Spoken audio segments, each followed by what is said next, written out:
तो हम previous year question को कर रहे थे। आज का जो हमारा फर्स्ट क्वेश्चन है ना, वो है a train is moving with a speed of 12 metre per second on rails which are 1.5 metre apart to negotiate a curve of radius 400 metre. Find the height by which the outer rail should be raised with respect to the inner rail. इसमें कह रहा है कि एक train है जो एक curve path को फॉलो कर रही है, तो ऐसे में वो ट्रेन उस कर्व पाथ को सेफली क्रॉस कर जाए, उस कर्व पाथ पर सेफली मूव करे। इसके लिए आउटर रेल्स को, मतलब आउटर वाली पटरी को थोड़ा सा उठा दिया गया है with respect to inner rails, अंदर वाली पटरी के तुलना में। तो पूछ रहा है आपसे कि बताइए उस पटरी को आउटर वाली रेल को कितना उठा दिया जाए ताकि वो ट्रेन सेफली मूव कर जाए। आपसे हाइट पूछ रही है कि आउटर रेल्स को इनर रेल्स के तुलना में, मतलब आउटर पटरी को इनर पटरी की तुलना में कितनी उठा दिया जाए ताकि वो ट्रेन सेफली मूव कर जाए उस कर्व पर। अच्छा, उस कर्व पाथ का रेडियस दे रखा है 400 मीटर और दो रेल के बीच का डिस्टेंस दे रखा है, मतलब दो पटरी के बीच का डिस्टेंस दे रखा है कितना, 1.5 मीटर। तो ये क्वेश्चन बैंकिंग ऑफ रोड से रिलेटेड है। आपने बैंकिंग ऑफ रोड पढ़ा था ना, तो उसी पर बेस्ड है ये क्वेश्चन। बैंकिंग ऑफ रोड में तुमने पढ़ा था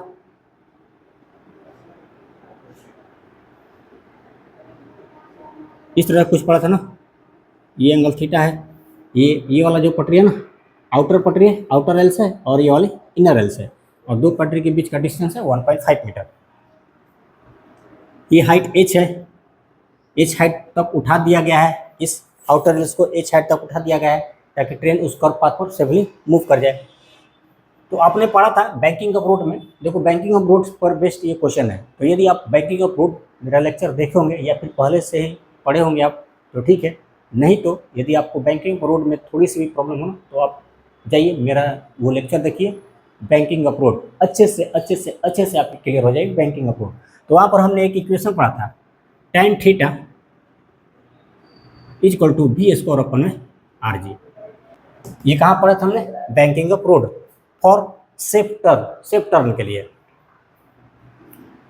हम लिखेंगे tan theta is equal to भी तो क्वेश्चन में दे रखा है ना, भी स्पीड है जो कितना दे रखा है 12 मीटर पर सेकेंड। लिखेंगे हम 12 इंटू 12, भी स्क्वायर है इसलिए 12 इंटू 12 अपॉन में आर कितना है, रेडियस दे रखा है 400 मीटर इंटू जी क्वेश्चन में दे रखा है 10 मीटर पर सेकेंड स्क्वायर। और हमने आपको बताया है कि क्वेश्चन में यदि जी का value 10 metre per second square दिया है ना, तो आप 10 ही लेकर चलेंगे, और नहीं दिया हो तो आप 9.8 मीटर पर सेकेंड स्क्वायर लेकर चलेंगे। तो यहाँ पर 10 ले लेंगे, आर जी हो गया। ओके, tan थीटा बार बार क्या होता है, परपेंडिकुलर अपॉन बेस। परपेंडिकुलर कितना है, एच है, परपेंडिकुलर एच है जिसको आपको फाइंड करनी है। और बेस कितनी हो जाएगी, बेस हो जाएगी दो पटरी के बीच का डिस्टेंस जो कितना है 1.5 मीटर। यस, 1.5 मीटर है, is equal to 12 into 12 upon में 400 इंटू 10। यहाँ से h बराबर आप लिखोगे 12 इंटू 12 इंटू 1.5 अपॉन में, इसको मैं थोड़ा सा रीअरेंज करके लिख रहा हूँ इस तरह से, 4 इंटू 100, ये और जीरो आएगा ना ये, और जब ये पॉइंट उड़ेगा तो नीचे में एक 10 आएगा। ठीक है, अब देखो ये चला जाएगा 3 बार में, 15 3 जा 45 इंटू 12 अपॉन नीचे कितना है,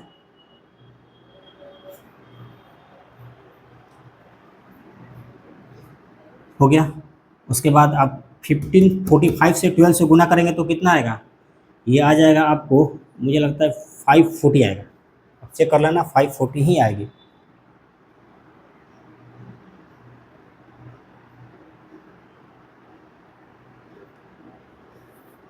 अपॉन में ये तो है ही 10 power 4,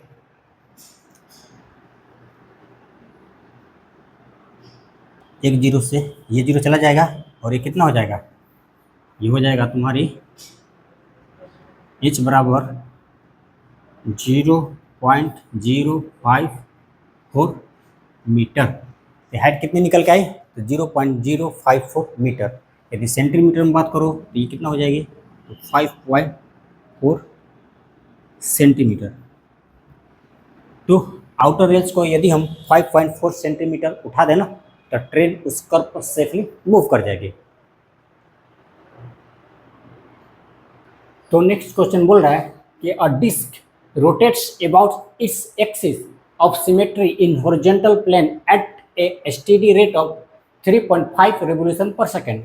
A coin is placed at a distance of 1.25 centimeter from the axis of rotation, remains at rest on the disc. Find the coefficient of friction between the coin and the disc. इस question में कर रहा है एक disc है जो rotate कर रहा है, अपने एक्सिस के अबाउट रोटेट कर रहा है, और उस डिस्क पर एक कॉइन रखी गई है, और कॉइन एक्सिस ऑफ रोटेशन से 1.25 सेंटीमीटर के डिस्टेंस पर रखी गई है। और आपसे क्या पूछ रहा है, find the coefficient of friction. आपको कॉइन और डिस्क के बीच का कोफिशिएंट ऑफ फ्रिक्शन फाइंड करनी है। ओके, इसमें क्या है कि एक डिस्क है जो अपने एक्सिस के अबाउट रोटेट कर रही है, और यहाँ पर मान लो कॉइन रखी गई है, ठीक है, ये कॉइन है, और ये कॉइन एक्सिस ऑफ रोटेशन से मतलब इससे कितना दूरी पर रखी गई है, तो 1.25 सेंटीमीटर के डिस्टेंस पर रखी गई है। तो जब ये डिस्क रोटेट करेगा ना, इस तरह से ऐसे रोटेट करेगा ना, इस कॉइन पर आउटर साइड में मतलब रेडियली आउटवर्ड डायरेक्शन में एक सेंट्रीफ्यूगल फोर्स लगेगी। किधर लगेगी, एक सेंट्रीफ्यूगल फोर्स इधर लगेगी ना। चलो इसको हम FC से डिनोट कर दे रहे हैं। तो ये कॉइन बाहर की तरफ स्लिप करना चाहेगा, स्लिप कर नहीं रहा, स्लिप करना चाहेगा क्योंकि बाहर की तरफ एक सेंट्रीफ्यूगल फोर्स लग रही है।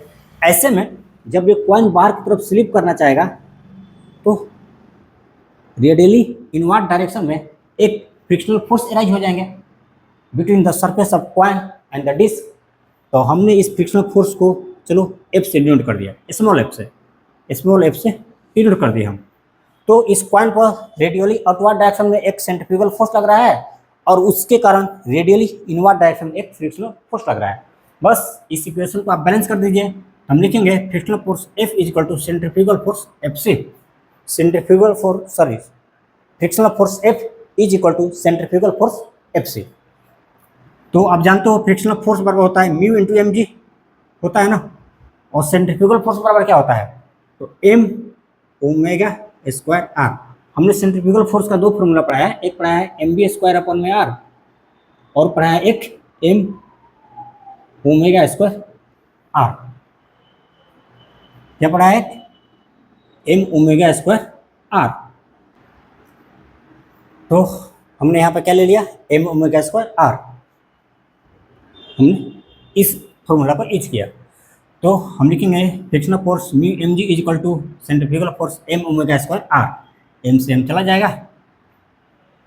According to data given in the question हमने ये वाला फॉर्मूला अप्लाई किया है, ठीक है, ये वाला फॉर्मूला लिया है, ये वाला, इसको हमने नहीं लिया है। तो हम लिखेंगे mu g is equal to omega square r। हमको क्या फाइंड करनी है, म्यू फाइंड करनी है ना। हम लिखेंगे mu is equal to omega square r है ना, ओमेगा स्क्वायर r अपॉन में g। बस वैल्यू को पुट कीजिए और अपना आंसर ला दीजिए। तो ओमेगा क्या है, एंगुलर वेलोसिटी है ना, r is the radius and g is the acceleration due to gravity. तो ओमेगा का वैल्यू दिया हुआ है क्या क्वेश्चन में, yes 3.5 revolution per second. Omega क्या है, एंगुलर वेलोसिटी, जो क्वेश्चन में दिया हुआ है कितना, 3.5 रिवोल्यूशन पर सेकेंड। तो ओमेगा की जगह पर क्या रखेंगे, 3.5 रिवोल्यूशन पर सेकेंड। और जैसे ही आप रखेंगे ना ओमेगा की जगह पर 3.5 रिवोल्यूशन पर सेकेंड, बस गई आपकी काम से। आप -1 लेकर आएंगे, आप -1 लेकर के आएंगे क्वेश्चन में। क्यों, क्योंकि ये जो दिया हुआ ना 3.5 रिवोल्यूशन पर सेकेंड, ये फ्रीक्वेंसी दी हुई है, ये एंगुलर वेलोसिटी नहीं है। एंगुलर वेलोसिटी का क्या यूनिट होता है, रेडियन पर सेकेंड, और यह रिवोल्यूशन पर सेकेंड। तो कंफ्यूज कर जाते हैं स्टूडेंट, और कभी कभी ओमेगा के जगह पर यही वाला वैल्यू पुट कर देते हैं 3.5 रिवोल्यूशन पर सेकेंड, जबकि एंगुलर वेलोसिटी का यूनिट होती है रेडियन पर second, not revolution per second. ठीक है, तो थोड़ा ध्यान देना पड़ेगा इस बात पर, मिस्टेक हो जाती है। ओमेगा की जगह पर बच्चे क्या कर देते हैं, ये वाला वैल्यू पुट कर देते हैं और -1 लेकर के आते हैं मार्क्स। तो ओमेगा की जगह पर ये वैल्यू पुट नहीं करनी है, तो हमको क्या करनी है, इस ओमेगा को फ्रीक्वेंसी के टर्म में चेंज कर देनी है। तो हम जानते हैं ओमेगा बराबर क्या होता है, 2πn, इसका स्क्वायर कर देंगे क्योंकि ओमेगा स्क्वायर है, इंटू आर अपॉन में जी। ओमेगा बराबर क्या होता है, 2πn होता है ना। ओमेगा बराबर क्या होता है, देखो ओमेगा बराबर होता है 2πn। एन क्या है, फ्रीक्वेंसी है, यहाँ पे एन क्या है, तो फ्रीक्वेंसी है। तो चलिए मैं यहाँ सोल्व करने का प्रयास कर रहा हूँ। तो अपना म्यू बराबर क्या आ गया, 4π², ये है म्यू बराबर 4π² एन स्क्वायर, ऊपर में आर भी है, आर अपॉन में जी। अब आप वैल्यू पुट कीजिए और आंसर ला दीजिए। तो वैल्यू पुट करते हैं, चलो आप एक बार इसका स्क्रीनशॉट ले लो।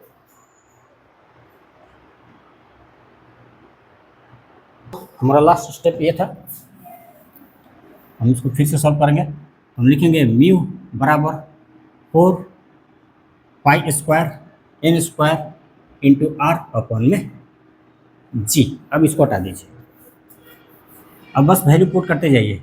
4 को ऐसे छोड़ दीजिए, पाई का वैल्यू कितना होता है, 4 × 3.14 होता है ना, के स्क्वायर कर दीजिए।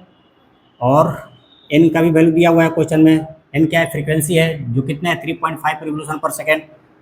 3.5 का स्क्वायर कर दीजिए क्योंकि एन स्क्वायर है, इंटू आर, आर क्या है, रेडियस है ना, तो रेडियस का वैल्यू दे रखा है क्वेश्चन में, रेडियस का वैल्यू क्वेश्चन में दे रखा है, कितना दे रखा है रेडियस, 1.25 सेंटीमीटर है, 1.25 सेंटीमीटर है। तो इसको मीटर में चेंज कर दीजिए ना, तो 100 से डिवाइड कर दीजिए क्योंकि सारे यूनिट एसआई में है, तो इनको भी एसआई में होना पड़ेगा। ओके, अब बच्चे क्या करते हैं, 1.25 रखते हैं और इसको एसआई में चेंज नहीं करते, इसको मीटर में चेंज नहीं करते हैं, तो फिर से आंसर गलत हो जाती है। ओके, तो रेडियस यहाँ पे क्या हो जाएगी, 1.25 मीटर। कॉइन का डिस्टेंस एक्सिस ऑफ रोटेशन कितना है, तो 1.25 मीटर, वही रेडियस हो जाएगी कॉइन का। अपॉन में जी, जी कितना है 10। चलिए तो मैं ऊपर में लिखूंगा 4 इंटू, देखो 3.14 को स्क्वायर करोगे तो कितना आएगा, ये 9.85 आएगा। ठीक है, आपको याद रहनी चाहिए 3.14 किसका वैल्यू है, पाई का स्क्वायर, मतलब 3.14 का स्क्वायर 9.85 अप्रॉक्सीमेटली। तो आपको ये याद होना चाहिए क्वेश्चन, क्योंकि ये डाटा याद रहेगा ना तो आप क्वेश्चन थोड़ा सा जल्दी कर लोगे, तो ये याद होना चाहिए। और न्यूमेरिकल बनाते बनाते तो याद हो ही जाती है, न्यूमेरिकल बनाते बनाते याद हो ही जाती है, आपको अलग से याद करने की जरूरत नहीं है, बस न्यूमेरिकल बनाते रहिए, वो करना पड़ेगा। 3.5 को स्क्वायर करोगे ना तो ये आ जाएगा 12.25 इंटू 1.25 तो है ही ऊपर में, नीचे में 1000। अब क्या करें, थोड़ा सा अप्रॉक्स कर देते हैं इसको, हम लिखेंगे 4 इंटू, इसका अप्रॉक्स करेंगे ना 9.85 को तो लिखेंगे 10। ठीक है, कैलकुलेशन के लिए इजी फॉर इजी कैलकुलेशन इसको अप्रॉक्स कर देते हैं, तो 9.85 को हम 10 लिख देंगे और 12.25 को हम अप्रॉक्स कर करके 12 लिख देंगे, इंटू 1.25 है ना, इसको लिखेंगे 125 अपॉन में 1000 और ये 20 ये आ जाएगा ऊपर वाला 1.25 वाला। इस पॉइंट को हटाएंगे नीचे में क्या आ जाएगा, 20 आ जाएगा और 3 जीरो पहले से था, तो 10⁵ आ गया ना, 10⁵ आ गया नीचे में। देखो 125 को यदि 4 से तुम मल्टीप्लाई करते हो तो कितना आएगा, तो 500 आएगी, 5% आएगी, इंटू 10 इंटू 12 अपॉन में 10⁴ 5 तो है ही, तो थोड़ा सा कटा दीजिए, जो कट रहा है 3 को कट जाएगा ना, 3 को कट जाएगा, 12 5 60, 12 5 क्या होता है 60, तो म्यू बराबर लिखेंगे 12 5 60 अपॉन में 100, 60 अपॉन में 100, तो ये आपको कितना आ जाएगा 0.6 यूनिट। क्या हो गया यूनिट मत लिख देना इसका कुछ, क्योंकि कोफिशिएंट ऑफ फ्रिक्शन का यूनिट नहीं होती है, कोफिशिएंट ऑफ फ्रिक्शन एक यूनिट लेस क्वांटिटी होती है। तो कॉइन और डिस्क के बीच का जो कोफिशिएंट ऑफ फ्रिक्शन कितना आया, तो 0.6।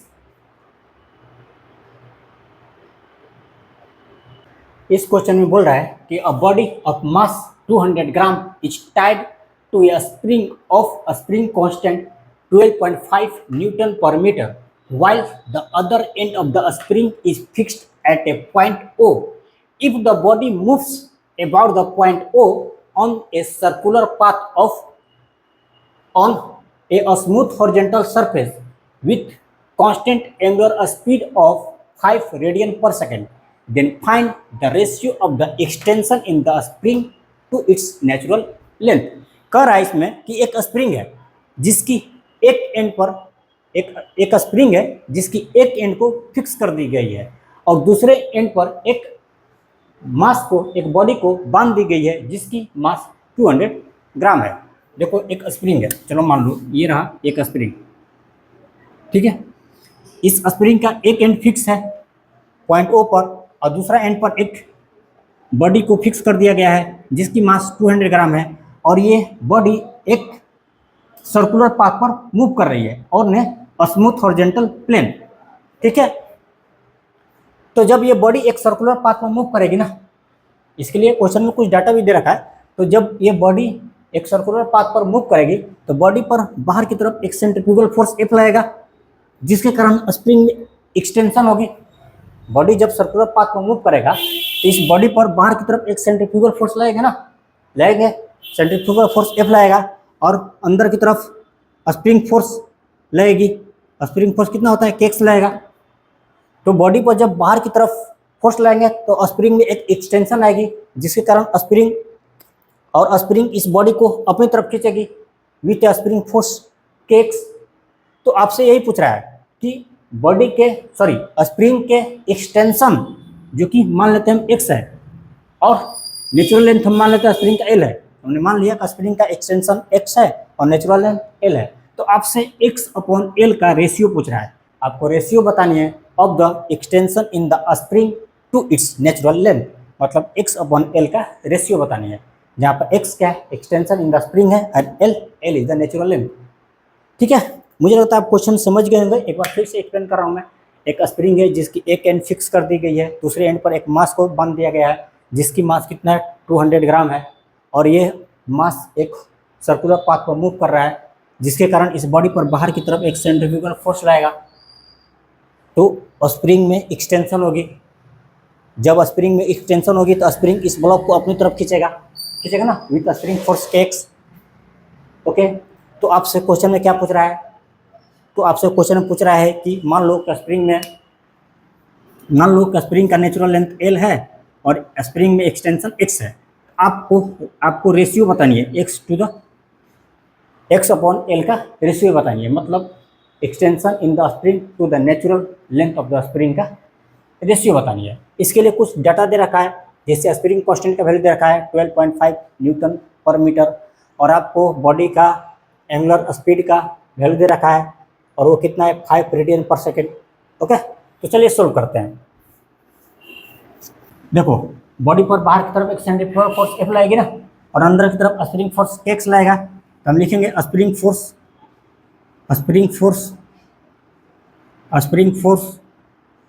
इज इक्वल टू सेंट्रीफ्यूगल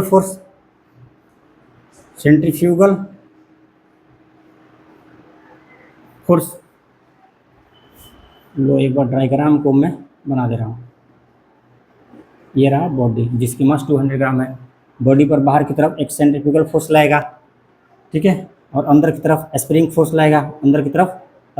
लगेगा, जिसको हमने स्मॉल f से डिनोट कर दिया है और उसको कैपिटल F से। चलो मैं Fs और Fc कर दे रहा हूँ। Fs क्या है, स्प्रिंग फोर्स और Fc क्या है, सेंट्रीफ्यूगल फोर्स है।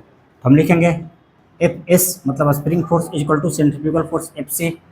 स्प्रिंग फोर्स बराबर क्या होता है, तो आप जानते हो कि K × x होता है, जहाँ पर K स्प्रिंग कांस्टेंट है और x is the extension in the spring is equal to centrifugal force बराबर क्या होता है, तो ये होता है m⍵² मैंने आपको बता रखा है कि सेंट्रीफ्यूगल फोर्स का दो फॉर्मूला होता है, mv²/r और एक होता है m⍵²r।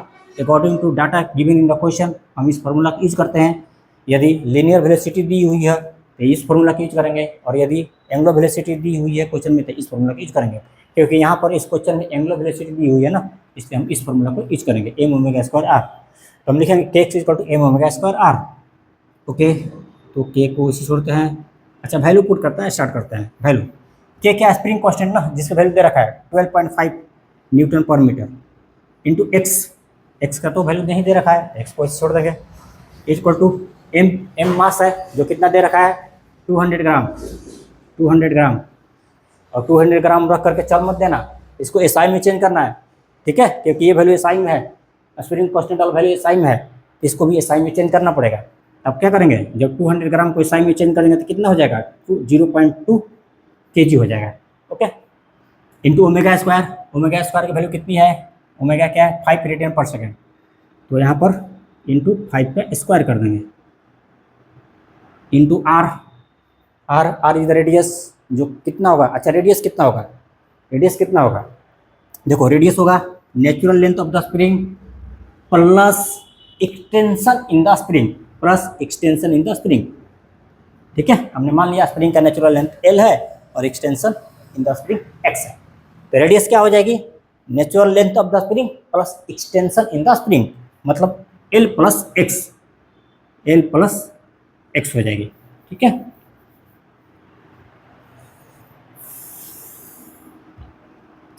Twelve point five X is equal to, ये देखो हो जाएगा, ये 25 हो जाएगा, 25 को 0.2 से मल्टीप्लाई करोगे तो तुम्हारा कितना आ जाएगी 5 आ जाएगी, okay, into L plus x, देखो भाई ये 0.2 है और ये 5 का स्क्वायर है, 5 का स्क्वायर 25, 25 को 0.2 से मल्टीप्लाई करोगे तो 5 आएगी, मल्टीप्लाई करके देख लेना, तो यहाँ पर इस 5 को इधर लेके आएंगे हम, तो क्या हो जाएगा 12.5 एक्स अपॉन में 5 is equal to L plus x, L plus x, L plus x, मैं इस डायग्राम को मिटा दे रहा हूँ, ठीक है, आपको समझने के लिए था ये।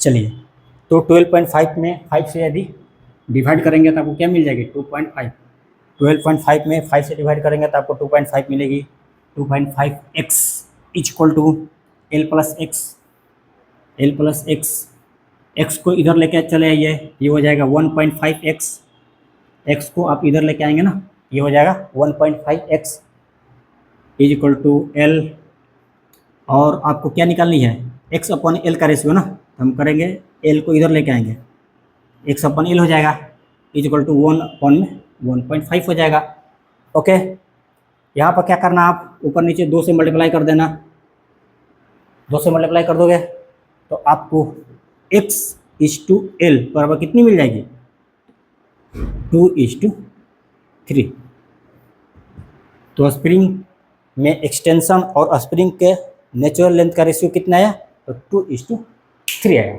ओके, तो देखो हम पिछले 3 लेक्चर से PYQ ही कर रहे हैं, प्रीवियस ईयर क्वेश्चन ही कर रहे हैं, तो क्वेश्चन तो बहुत सारे हैं, सारे क्वेश्चन को करते रह जाएंगे तो फिर आगे चैप्टर कैसे बढ़ पाएंगे ना, तो आपको स्वयं से भी कुछ क्वेश्चन को प्रैक्टिस करनी चाहिए, ओके, आप अपनी डाउट को मेरे से पूछ सकते हैं, आप कमेंट्स बॉक्स में जाइए, अपनी डाउट को लिखिए, मैं उसका रिप्लाई करूँगा, आप अपनी डाउट पूछिए तो सही, मैं उसका रिप्लाई करूँगा, ओके, तो हमने कुछ क्वेश्चन आपको प्रैक्टिस करा दिया है, बाकी क्वेश्चन आप स्वयं से प्रैक्टिस करेंगे।